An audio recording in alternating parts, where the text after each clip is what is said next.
What if you could take that risk, make that change, reach that goal, live your best life? Welcome to another episode of the What If You Could podcast, where we get together with amazing experts and everyday people who share challenges, encourage healing, and explore the possibilities that life has to offer.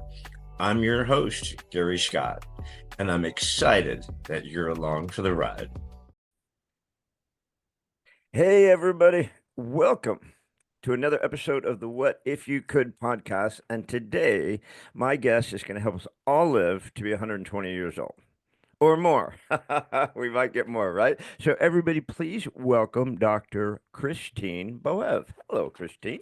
Hello, Gary. Thanks so much for having me. I'm excited to add some value to your audience, maybe teach them a few things that they didn't know, and hopefully we can all live to a very ripe old age of 120. I love it. Well, I know that you're going to teach us a lot of things that we don't know.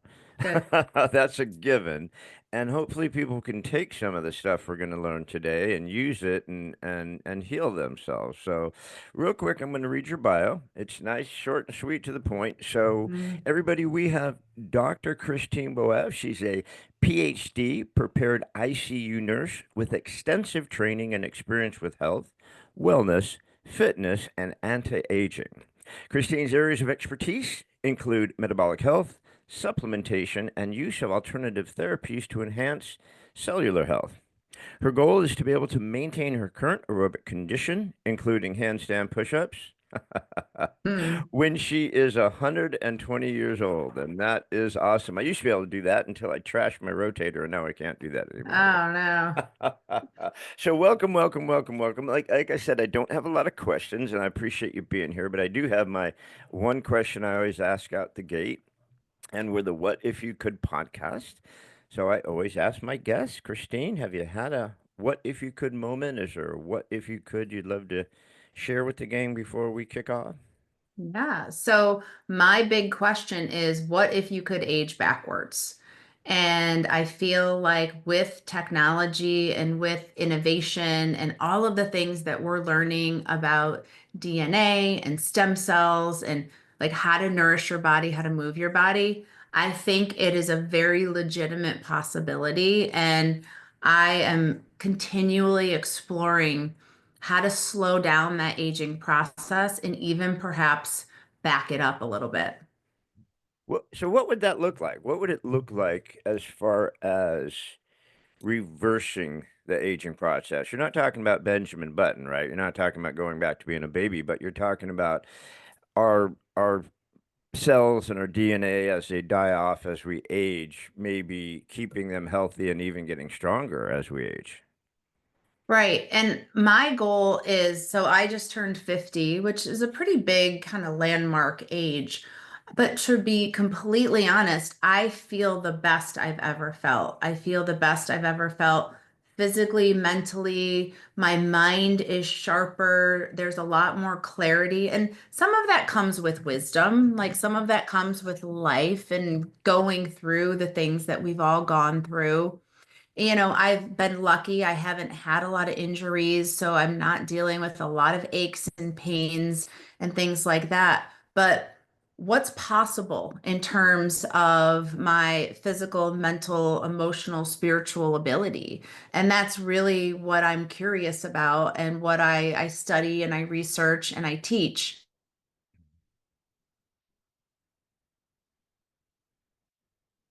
Especially as we get older. I hate the concept of retirement. I think it's dangerous to say, I'm going to retire. And then what? Then what happens to you? You're just going to sit and rot. As humans, we need to be productive. We need to have a purpose. We need to offer something to our communities. And so I reject the notion of slowing down. I reject the notion of losing functionality, mobility. And I'm constantly pushing myself and my clients and my friends and my family to really help them see what's possible. I think there's enough statistics and proof out there that they've done over the years that, whether you're a CEO making millions of dollars a year or you're an auto worker or whatever you are, I mean, you hit 65 and go, hey, cool, I'm going to golf or I'm going to fish, for the rest of my days. That very shortly after that, you just die. I mean, these people, if you don't have a purpose to keep yourself getting up and motivating yourself to move, your existence kind of dwindles. But I want to touch on spirituality. You mentioned Mhm. spirituality as part of your aging healing process. What do you consider spirituality, and how do you implement that in what you're doing? I think regardless of your any specific religion, most people are in agreement that we are connected to a higher power. I'm Christian, that higher power for me is Jesus. And as I grow into my own spiritual journey, what I've noticed is just more and more evidence of what I believe to be the truth. And I walk in this world realizing that this is just a transition point for all of us, and that this body we inhabit is a temporary home for hopefully a permanent home in heaven. That's my personal belief. But most people that I associate with have don't think that this is it for us. We're energetic spiritual beings. And what happens to that part of us when our physical body stops working? The law of energy is it can be created and not it cannot be created or destroyed. So like what happens to that spiritual being? It's present around us. There's enough evidence that there are spirits and souls and angels all around us. And can we get quiet for a little bit and just pay attention to, some of the signals that are being sent to us? Don't you think, and I don't want to squirrel off too much on that, but I mean, don't you That's think okay. that there's such a lack of spirituality? I think it's coming back, but I mean, don't you feel that I think a lot of the challenges people are seeing with their health, their mental health, their physical health, their financial health, I think there's a lack of spirituality of all kinds, and I think it's hurting our souls. It's keeping us in this anger mode, this anxiety mode, and I think, like you said, Mhm. finding that quiet, regardless of what your spirituality, religion, finding. I think finding that quiet and reconnecting with that would be super helpful for the whole planet right now, don't you think? I do. And I feel like we're coming out of a really dark period where people have turned away from whatever that higher power is. And in a lot of religions, there's this notion of good versus evil. And I feel like we've had a lot of evil dominance in the last several decades, where a lot of things that we normally would have said were not acceptable or acceptable, not, the church attendance was at its all-time low. It's starting to come back up. You don't have to go to church to be a spiritual person, but to really embrace that part of your life, that there is more to us. So I'm hopeful, I'm prayerful that we are turning around. I think this generation is a lot more spiritual. They're looking for things beyond the tangible. So I think that we're heading in the right direction. Yeah. And it does have so much to do with your health. I mean, Mm. when you're you have unease plays such a big part in our health is that Mhm. when we're just not at ease for whatever reason, and the dis-ease kicks in and then no matter how healthy you are, it's tougher to fight the aging process, the health process, right? I mean, and I know with your yogi and I know with your spirituality, I could see that you're encompassing all that, which is so huge. It's such a great approach to overall health. Well, the mind body connection is so powerful. If you're somebody and you are just surrounded by negative thoughts and your perception of your own health is negative and you have that like woe is me mentality, you're not going to be well. And bad things will happen to you. The law of attraction is probably one of the most powerful tools that we have available to us.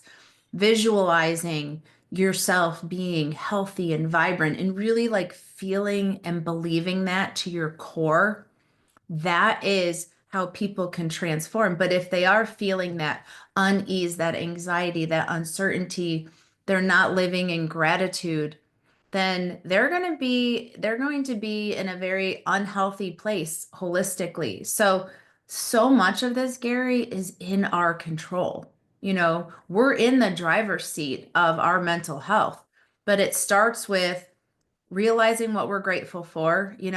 I'm grateful I have 10 toes and 10 fingers. Like, what a blessing. I've got all my parts. Like, we take that stuff for granted. We just assume that everything is going to be there until it's not. We don't come to grips with our own mortality, and we know we're going to die, but we don't really think we're going to die.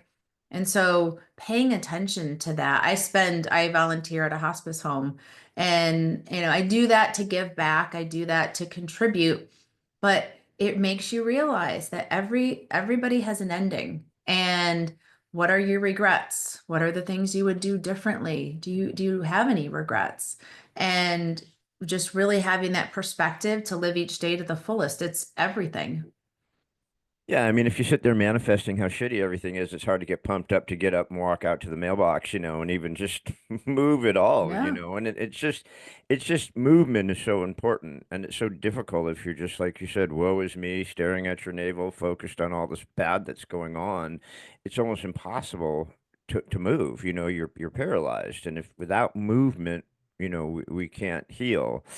I went through some the health has been the healthiest person I've known for most of my Mhm. life. In the last 4 years, I've had a bunch of crazy health things, cancer, heart issues. It's like the weirdest thing.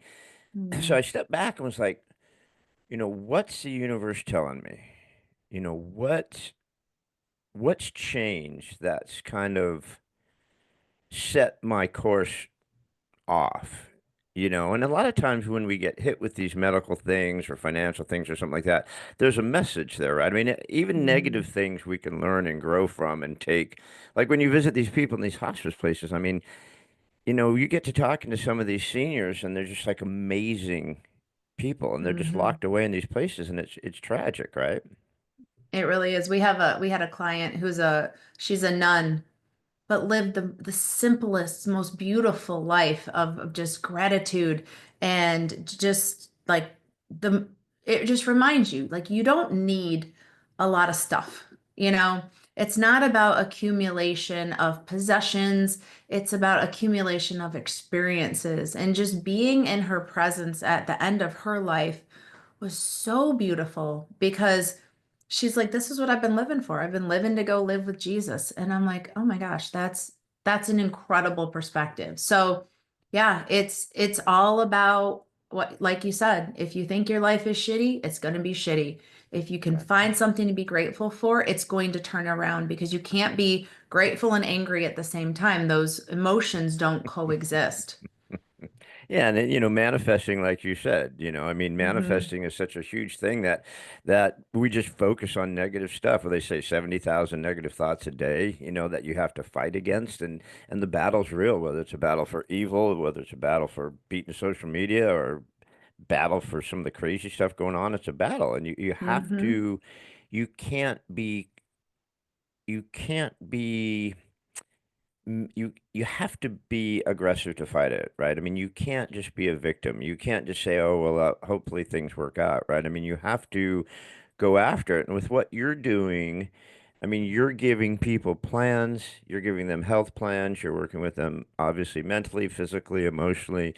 Um, and we need all of that. We can't just go at it and with one thing, right? Not anymore. Yeah, and I think the biggest gift that I give to my clients is accountability, right? Anybody could Google, like, hey, what's a good, meal plan? How should I work out? You'll get a lot of different results, but Right. having that person behind you to be like, all right, Gary, like, come on, we got to get your workout in today. What's going on? And then if there's stuff going on, just having a minute to unpack that together and realize, okay, these are the things that are in your control. And a lot of my clients are women, 40s, 50s, and beyond, who have numerous competing responsibilities, kids, grandkids, aging parents, you name it. So if they don't designate time for themselves, they are worthless to the people around them. It's all about prioritizing self-care in order to be a better service to those people around you.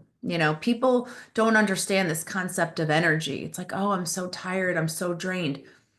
If you can get up and move your body, you're going to create energy. You're going to actually feel better. It's just getting through that discomfort of, oh, I'm so tired. Oh, I'm going to do it anyway. And then on the other side of that is where the magic happens. And so that's what I love about coaching is really helping people with the accountability piece, with the problem solving piece, and then recognizing everybody is different. What you need to eat, how you need to move, your mindset is completely different than somebody else's. And everybody needs that individualized approach from somebody who actually knows what they're doing. Yeah, that's that saying that's been around forever. A body at rest stays at rest. A body at motion stays at motion. Right? I mean, and Zig Ziglar used to always just say, "Hey, Mhm. go walk to the mailbox and walk back, and then tomorrow walk to the neighbor's mailbox and walk back, and the next day walk to the third mailbox and walk back. Just start. I mean, just Yeah, move. Just get yourself moving. But you take it kind of to another level because you actually." Break down nutrition for the individual. Do you do that with blood work or how do you start toning everything. in the supplements and stuff? Yeah, everything. So we look at blood work, we look at, where are your opportunities? I like to do in-body scans with people, and that gives us a really nice picture of where you. What's an in-body scan? Yep. So it's a body composition. It's non-invasive. It's this tool that measures your internal body composition. So where's your fat? Where's your muscle? How's your bones? And it really tells us, like I have some clients that are at 50% body fat. That's a problem, right? So their plan, That is a challenge. Yes, right? absolutely. That's not a healthy way to continue to go. No. Right. So thank God they come to me, right? And they're terrified. They're like, I don't know what to do. And it's like, okay, let's do this. It's going to take time. You know, Everyone wants this. They want a quick, that's not a thing. So understanding that this took years to accumulate, it's going to take time to reverse. And, somebody with 50% body fat is going to have a different plan than somebody. I get people, with 12% body fat who are like, I just want to lean out a little bit more. Okay, great. We've got a plan for you as well. So I like to see kind of what square one looks like. Where are your opportunities? Where are your strengths?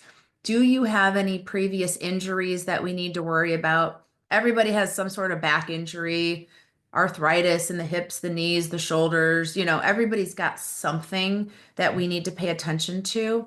And then the other thing I love to look at is hormone levels.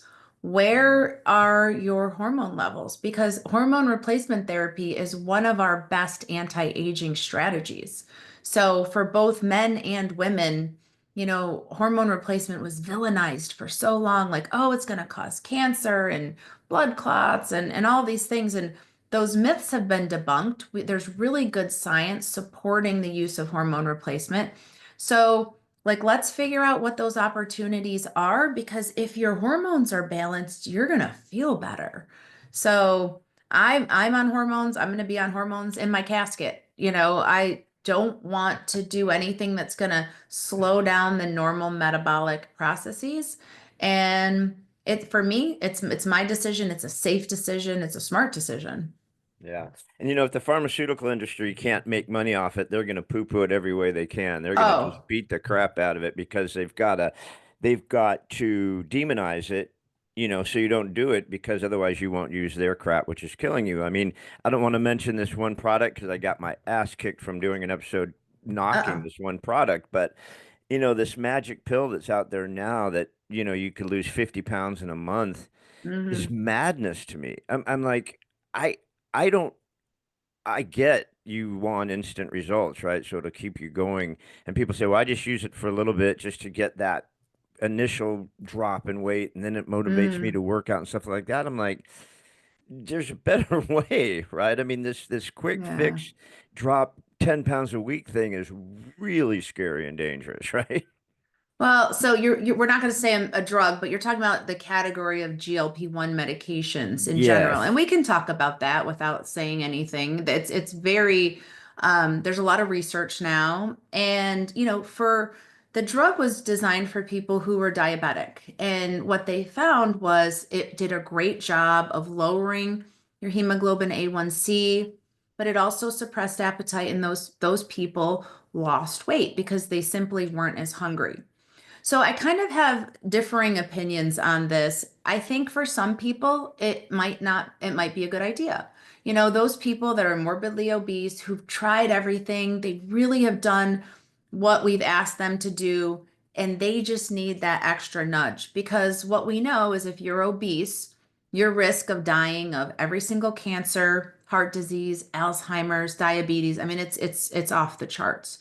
Yep. So if some people need that to help kind of catapult them, the problem, Gary, is two things. Number one, you have to work with a trainer so that you are eating enough protein and you're strength training because you don't want that 50 pounds to be muscle loss.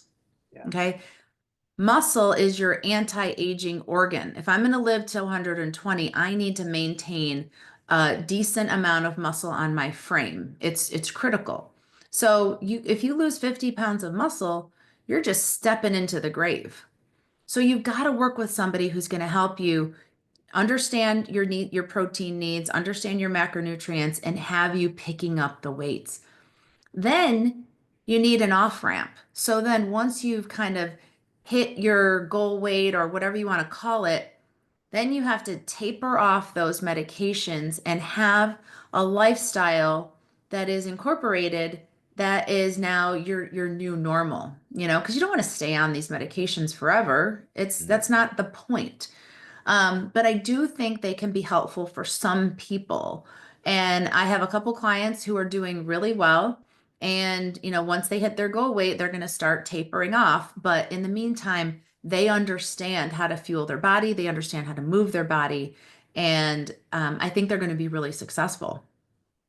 Yeah, that's such a huge point because I guess that's my thing with it is I always worry when there's a magic bullet and people just depend on that completely, right? And that's their only source of, well, now that I'm injecting this stuff, I could still eat my triple cheeseburger with the Diet Coke because Hmm. this thing's just the weight's just flying off my body. I don't have to change my lifestyle, which I think is a recipe for disaster. So I'm It glad that you is. pointed out, yes, as maybe for some people, maybe just an initial jump start if they can then get off it and continue with a healthy lifestyle, then yeah, I could see how that could be helpful for folks. So thank you for Yeah. Because straightening me out on that. otherwise you're going to be skinny fat, and skinny fat is the most unhealthy Yeah. place to be. So I think just for your listeners, you've got to pay attention to muscle. And as we get older, it gets harder and harder to put more muscle on your frame. So you've got to be really strategic. You've got to work hard. You've got to supplement properly so that you are putting muscle on. And, for most of the people I work with, the goal is lose body fat, put on lean muscle. Yeah, and I think a And lot of people don't realize that muscle helps your bones. oh, yeah, It doesn't just give you muscles and help strengthen so you can get out of a freaking chair and carry groceries, but it actually strengthens your bones with as we get older with falls and stuff like that. It's so imperative to do the weight training for your bones.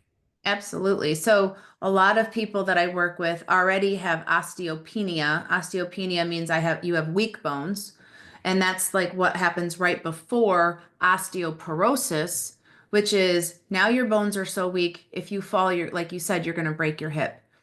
Again, you're not going to live to 120 if you break bones. So, muscle and strength training, as you mentioned, is critical to support your bones. And some of it's genetic, some of it's lifestyle. But my grandmother had terrible bones. She had a hip replacement. When she died, her femur was broken in half. And so I had a DEXA scan, DEXA, and that's kind of, and most insurances cover it. It's like, okay, how are your bones? Luckily, my bones are fantastic. They're strong, they're healthy. Now, what I want to do is just keep it, right? I want to maintain that so that if I'm skiing and I take a fall, I'm okay. Things aren't going to go falling apart. But yeah, that's an excellent point. Bone health is just as important as muscle health. Yeah, I'm a snowboarder, so I'm Okay. always making sure my bones are strong because I've taken a couple falls. I don't go like I used to, like my boys do, but yeah, but I still like to go after it at 62. But so Mm-hmm. you work with, and a lot of my listeners, I think the majority of my listeners, according to the analytics people, Mm-hmm. are 50 and over women. Mm-hmm. And so for all our gals out there, you do a lot of work with menopause, right? Correct. I mean, so and I think there's a massive because there's so many people our age either coming into menopause or just exiting menopause right now in society just because of Gen Xers or whatever we are. Um, I think there's a lot of misinformation. I think there's a lot of misunderstanding. I think there's a lot of people that just think, oh, well, shit, it's something I got to go through, whatever. But there's a lot of stuff you could do to help women pre-menopause, perimenopause, whatever, right? Absolutely. So the protocol that I developed, it's called master menopause It's called and what? What? master menopause, Master menopause. Okay. master menopause. Mhm. And that's the majority of my clients. They come to me, sometimes as young as like 35, and they're like, hey, like, I don't know what happened. I've gained 20 pounds. It's all in my abdomen. I feel like garbage. The last thing I want to do is have sex. I have zero energy. I can't sleep. I'm sweating at night. And also, by the way, I've turned into a psychopath. Like, ladies, this is not normal. You should not just accept that as, oh, I That guess is this not a is good that is not a good combination of things, right? I mean, that is not a no, good, healthy, fun combination of things to have. it's awful. And we were just supposed to lay over Yeah. and take it and wait till it goes away. And then when you come out on the other end, you're unrecognizable and not in a good way. So, the first thing you need to do is understand how to fuel your body as your hormones are changing. There are foods that you can eat that can optimize your hormones, work with your menstrual cycle, and really kind of help things to keep trucking along, right? And then understanding like how to move your body.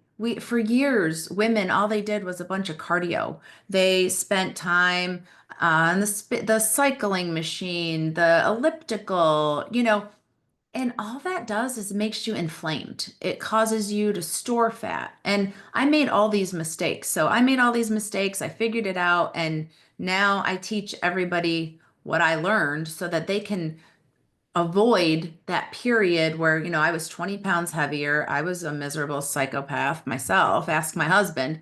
And I was like, okay, I'm going to use my science background. We're going to figure out like how to remedy this because this is not cool. And it's just science. It really is. And a lot of the science on strength training and nutrition was always done on young men, college age males who would volunteer for the studies while they were in school. Well, we're not men. That whole bro science is not applicable to a 40, 50, 60-year-old female. So you've got to understand what works for us isn't what works for, my 20-year-old son. It's completely different. Do you find that because our air, water, food, stress level, nutrition level, I mean, just the whole gambit of issues that we're dealing with in today's modern world, that you're seeing women enter menopause sooner than traditionally has been, 50 to 60 range? You see more women hitting menopause earlier? Not really. It really depends on, I always tell people, ask your mom when she went through menopause because we tend to mirror what our mothers did. So, and I did my mom, same kind of thing. We mirrored each other. Um, the problem that we're seeing is the consequences of obesity and how obesity causes hormonal disruption. Obesity causes infertility. Obesity causes problems with your menstrual cycle and irregularities. And so it's really that piece of it. And because as a country we are obese, we are overweight, we're very chronically ill. We're not reproducing. Our hormones are kind of like, what's happening? Like, why are things so out of whack? And when you have extra fat on your body, fat secretes hormones of its own, and it causes a lot of dysregulation. So if you can get your body fat to a place where you're living in more harmony with yourself, then your hormones are going to be happier.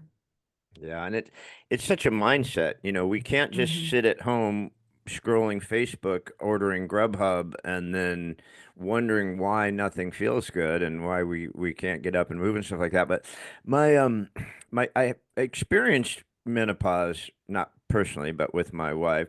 My first wife passed at 46, so I Mm. never she didn't make it to menopause.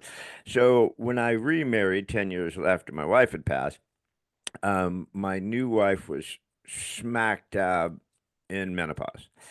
In, she was having a rough time. I mean, literally, I would just get out hamburgers and cook them on her at night because she would Mm. light up. I mean, literally, all of a sudden, I'd feel a flame next to me. I'm like, holy shit, is that? She's like, hot Yeah. flashes, right? The Hmm. sweating, the hot flashes, the psycho. Pretty much everything that you described for the first 4 years of our marriage. And it's Wait, are like, you still married?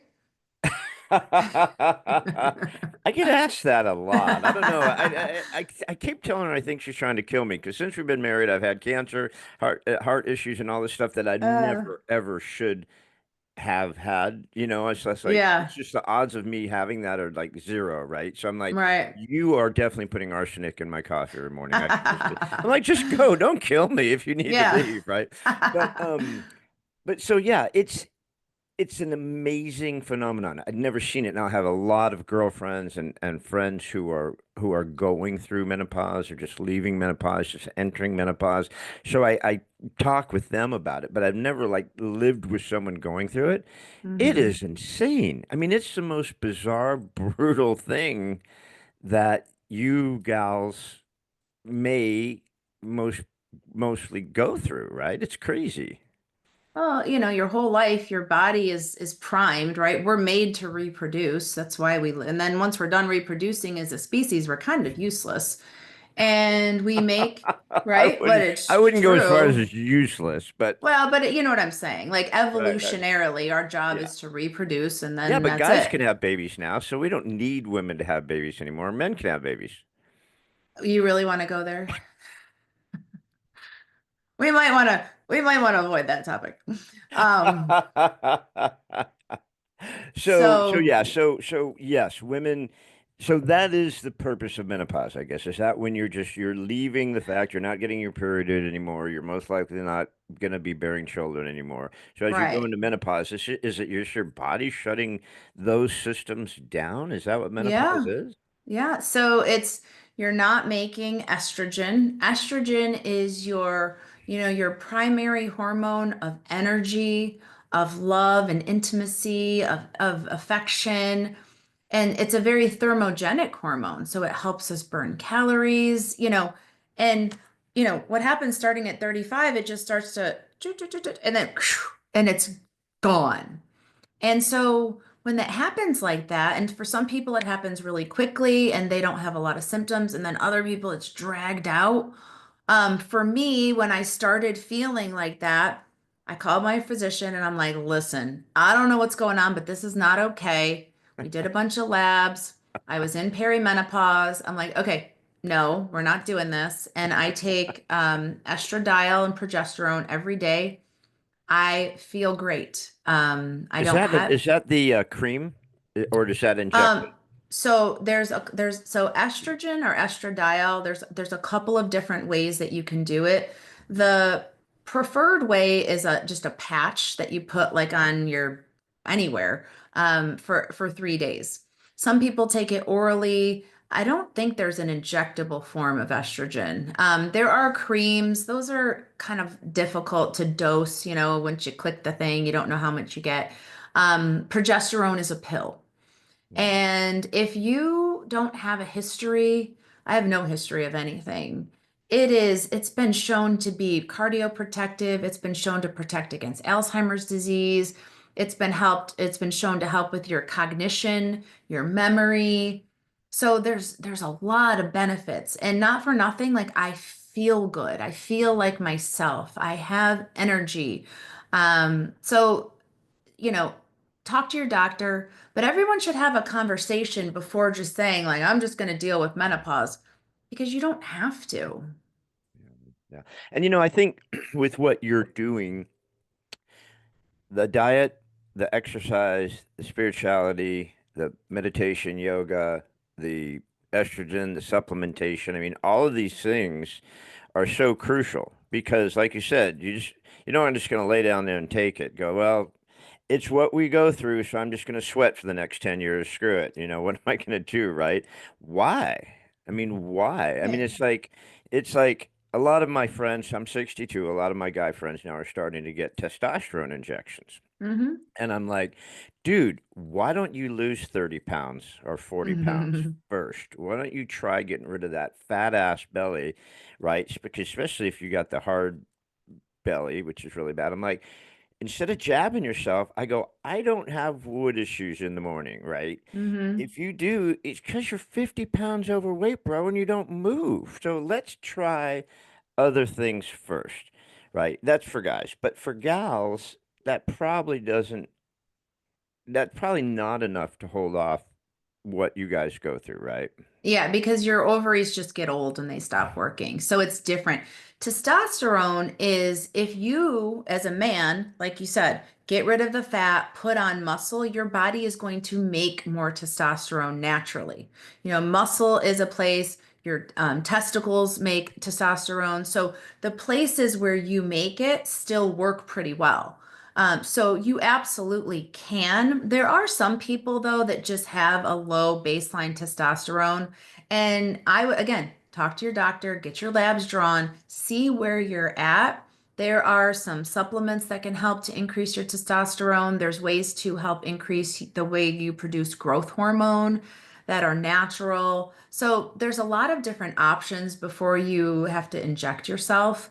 Yeah, I And, mean, especially for guys. I mean, just there's a lot of great old, Eastern medicine herbs. I mhm, mean, I take a lot of powders and yeah, supplements and stuff that are Eastern medicine stuff and Indian and Chinese and stuff like that are spectacular. Some you have to be yeah. careful, maybe some are safer than others, but I mean, there's just a lot of natural things that have been around for 5,000 years, including diet and exercise and weightlifting, stuff like that that'll work for guys. But back for the gals. So Hmm. um I think my current wife, I think she said something about she didn't want to do the estrogen because she was prone to blood clots. I think is why she didn't want to. But she didn't want to do the estrogen, even though she would literally incinerate and catch on fire 5 times a Mm. day. Are there things that when you get with your doctor you need to be tested for before you start a regime like that? Absolutely. They're going to look at history, especially if you have a history of like a primary relative with breast cancer. Some providers, if you have migraines with aura, they're like, it's probably not the best thing. Everybody's different though. There was a study back in the early 2000s through the Women's Health Initiative, and it was a really flawed study. And it still kind of pollutes the hormone replacement therapy arena to this day. The study was done on much older women, late 60s, early 70s, and they gave them a medication called Prempro, which is no longer available. But Prempro is derived from horse urine. And what they found when they gave these women Prempro is a lot of them ended up getting cancer. So they stopped the study and they came to this crazy conclusion: hormones cause cancer. Well, that has been debunked. There are numerous randomized controlled trials now that say actually estrogen and progesterone are protective. They're good for you. They help you live longer. But everyone's got their own personal opinions about this. So if your wife is like, I'm good, then let her be. But for me, I didn't want to be, you know? Yeah. Yeah.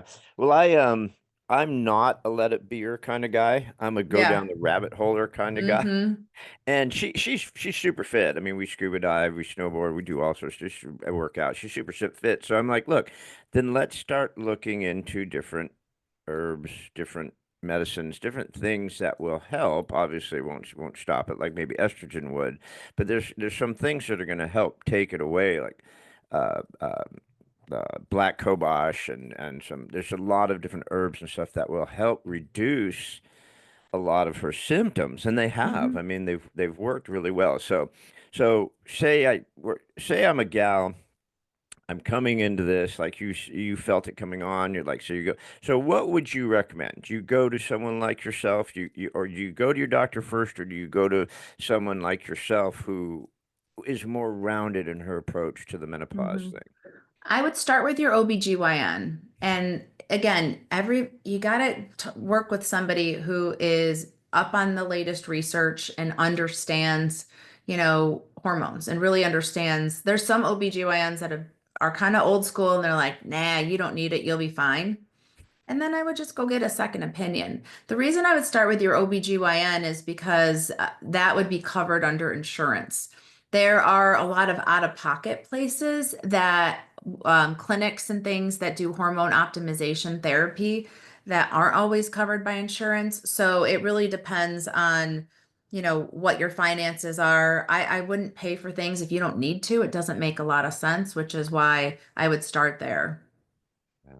Well, you have been awesome, and I'm grateful for all that you've shared. I mean, it's we really do. I mean, there's got to be millions and millions of women going through just because of, like you said, from 35 to 60. I mean, I think that's Yeah. probably an open window, right? There's got to be millions of women in that, and I don't think anyone should just suck it up and take it. I don't. I think you've got to at least look into options, and you're giving people a lot of options, and that's awesome with your, and I love your approach, all encompassing. You're not just going at it like, here, take this, my supplement, and you'll be fine, right? You're going at it from all different Yeah. directions. So, but I lied when I said I just had one question. Okay. I'm a total liar. I lie all the time. Guys lie. But I do have one last question before we Yep. go, if you may. And it is, if you wanted to leave our guests with a thought that, a saying you love, or just a thought that's your mantra that you work, or something that you'd love to leave our guests with before we Hmm. go, what might that last thought be? I challenge all of you to think about what's possible for you. And then once you get there, think even bigger. I think we all have so much potential, and our impact on this world is enormous, but we don't give ourselves the space and the grace to really appreciate our talent. So think about what your contributions are, think about what your potential is. And I never thought I'd be in this space, but now that I am, and the impact that I can make on people and making their lives better, it gives me a different sense of purpose that I just find incredible. So that would be my challenge. I love it. I love it. So everybody, we have just been learned. We got some learning to us by Dr. Christine Boev. Dr. Christine, where can we find you? Where can people, they Yeah. listen to this, they love what you have to say. Where can they find you to get more info about what you're doing? Yep. So my website is mastermenopause.com. I'm on all social media platforms. It's Dr. Christine Boev, and you can message me. I'd love to work with you guys. Love it. Awesome. All right, guys. Well, we're going to make sure all those links are on the bottom of the podcast, so you can just click on it, and don't have to just take this stuff. Be healthy. I've told people forever I'm going to live to be over 100, and people always laugh at me, especially not the last couple of years because my wife's trying to kill me. But I know that regardless of how long you live, it's the quality of the time that you're here, not just the length that you're here. And Dr. Christine Boev is going to help us with not just how long we're here, but make that time the best, right, kiddo? That's my plan. Awesome. All right, everybody. Thank you so much. I appreciate you listening. And thank you so much, Christine, for joining us. You're welcome. Thanks, Gary. Take care, guys. See ya. Thanks again for joining us on another episode of What If You Could podcast. Please subscribe, like, share, and give us any feedback. We'd love to hear it. And remember, if you can dream it, you can do it. See you next time.